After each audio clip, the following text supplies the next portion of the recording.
Vous écoutez toujours Danscussion & Co sur choc.ca. C'est l'heure du billet d'humeur de notre fidèle spectateur Robert Saint-Amour. Aujourd'hui, il s'intitule Autour des chiffres. Robert Saint-Amour, nous t'écoutons. Merci beaucoup. Bonjour à vous et toujours très heureux d'être parmi vous. Cette semaine, je voudrais partager mes impressions sur une œuvre qui a été pour moi fort évocatrice et que j'ai vue il y a à peine quelques jours. Il s'agit de L'un l'autre, de Sylvain Lafortune, que nous avons reçu ici même il y a 2 semaines, et Esther Rousseau-Morin, présentée à la 5e salle de la Place des Arts par Danse et qui est encore à l'affiche jusqu'à demain, samedi.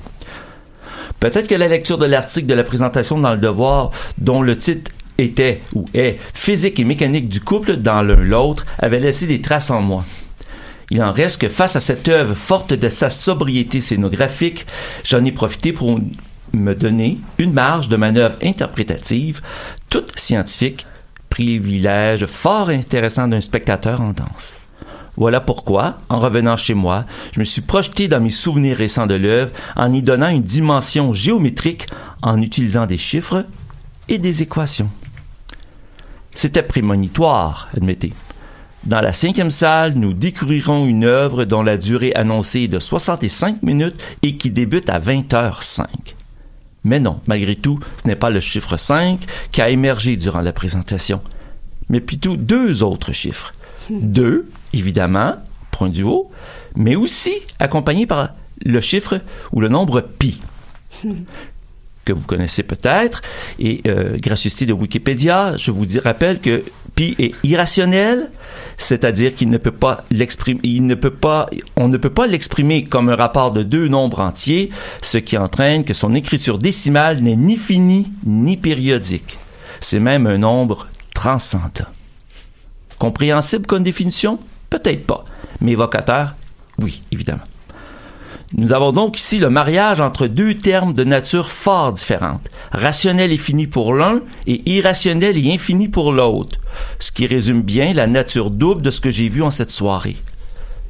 Durant cette soirée, donc, j'ai découvert 2 corps qui ont évolué sur une scène circulaire dans des trajectoires variables sans presque jamais en sortir. Une œuvre en 2 dimensions, utilisant abondamment la rotation des corps et des mouvements dans ses déclinaisons mathématiques. Parce que voyez-vous, de ces cercles qu'il nous propose, il en existe des équations qui les décrivent.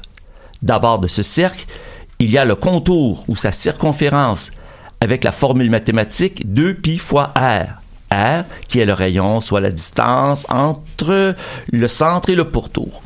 Dans cette formule, il y a le 2, représentatif de leur dualité, mais aussi pi, riche de son infinité et de sa complexité, qui représente toutes les nuances infinies des gestes qu'ils m'ont présentés dans ce territoire qu'ils investissent totalement et intensément à eux deux.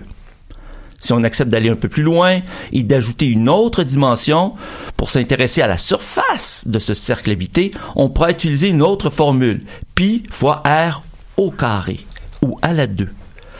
Avec encore présent le chiffre pi et le paramètre r, mais accompagné cette fois par le chiffre 2 qui est porté en hauteur comme exposant, ce qui représente bien ma perception de leur geste amplifié au carré et aussi de leur portée fort présente tout au long de la présentation dans ce cercle. Je pourrais continuer, mais mon temps, lui, n'est pas infini comme pour pi.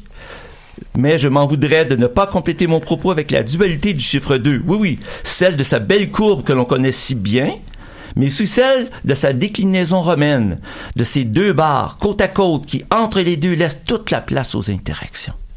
De cette belle illustration chorégraphique des chiffres 2 et pi, j'en retiens aussi l'énergie irradiante sur fond sombre qui m'a captivé jusqu'à la finale, fort bien réussie.